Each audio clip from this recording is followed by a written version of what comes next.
Again, it's Allison sewing in trifocals. Here you can see that I have put together the 3 pattern pieces, and I'm pinning them to cut them out with my rotary cutter. Okay, so we've got it all pinned, and here is my wonderful rotary cutter. And I'm very fortunate that I had enough fabric that was going in the right direction so that I could actually cut out an all-in-one pair of panties. The next one I'm going to have to do in pieces because I have some odd pieces of fabric that aren't connected. So you can see that the blue lines help me see well. It's after dark, and there's like blue shows up better than black, and I've got every light blazing in here.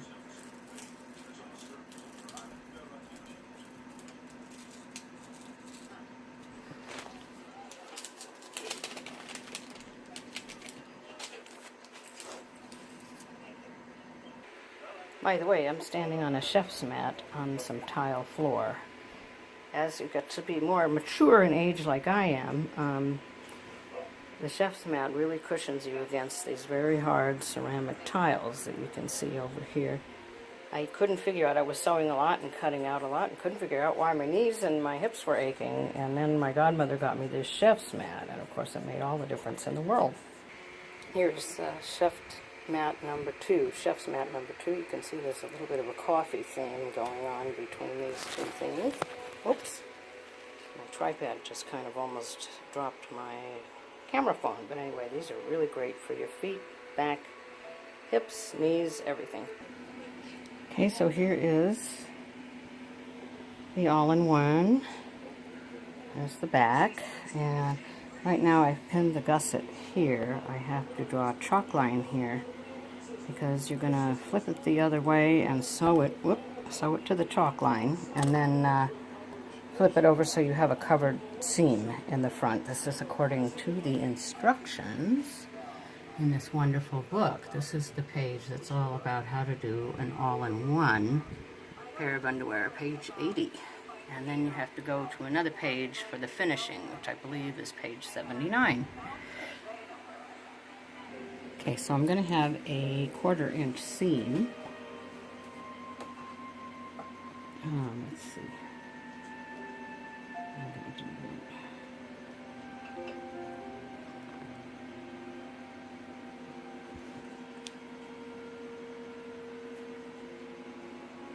Okay, so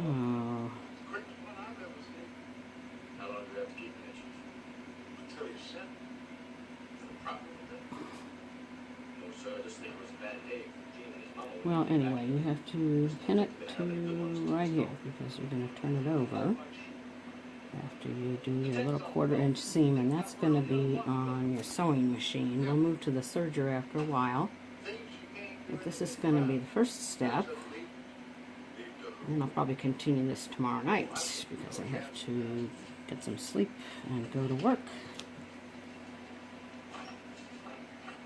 Actually, I think I'm going to do it another way because it's such a short gusset. So I'm going to just zigzag. I'm going to pin it so that it fits exactly where the legs are. None of this inside-out business. And I'm going to just zigzag it because it doesn't matter to me that much. I'm not in a class where I'm going to get graded on the absolutely proper way to make an undergarment. And I just think that way the edges of my gusset match up with the edges of the actual undergarment. And I don't know if you can tell here, but I kind of cut it funny. But I'll cover that up with some nice zigzag stitching and everything will be great. So I'll be back in a moment at my sewing machine. Okay, so here we are at my mom's trusty Singer Tradition sewing machine, and I've got the stitch length on 3 and the zigzag at the widest width. So we will just follow along the edge of the gusset here, which you can barely see, to attach it in a nice smooth way to the rest of the underwear here, and I think I should probably move this pin so that I don't sew through it like I did on the last pair of underwear where I serged through the pin, which meant I had to change out the needles and somehow extract the pin. So here we go. Now that's still not quite right, is it? Just a moment. Okay, so here we go. Got some more light on the subject.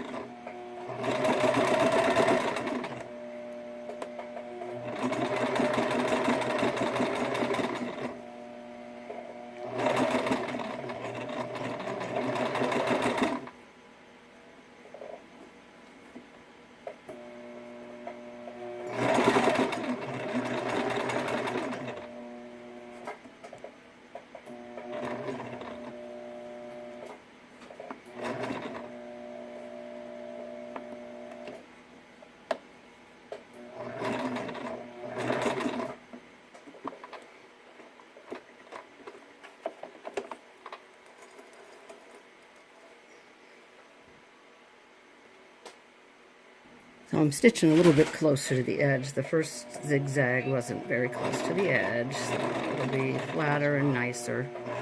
And wind up the edge with this middle slit right here that's on the zigzag foot. It's like I told you, you get real with me. I don't always do everything perfectly the first time. I'm learning. This is going to only be my second undergarment I've ever made, so not too bad so far. Well, actually nothing happened because my thread broke, so I rethreaded the needle. Now we're going to do a little sewing here while we're watching Heat of the Night.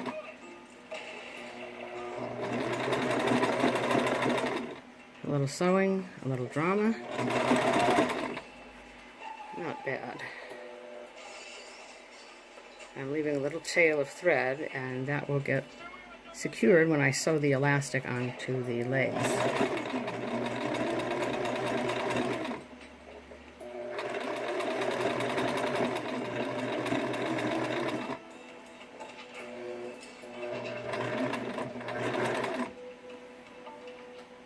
And you'll notice I pinned this parallel to the seam like I do in a serger, just to make sure that I don't run over any more of my poor, helpless, innocent butterfly pins. I'm doing the front now.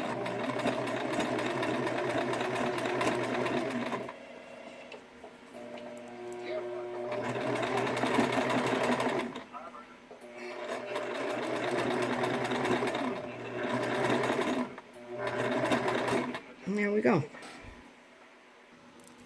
So you can see here, even if you do not own a serger, as long as you've got a zigzag sewing machine, this is the direction of the stretch across here. And look at that. See, it stretches without breaking the thread. So we'll go on to some more steps tomorrow, probably.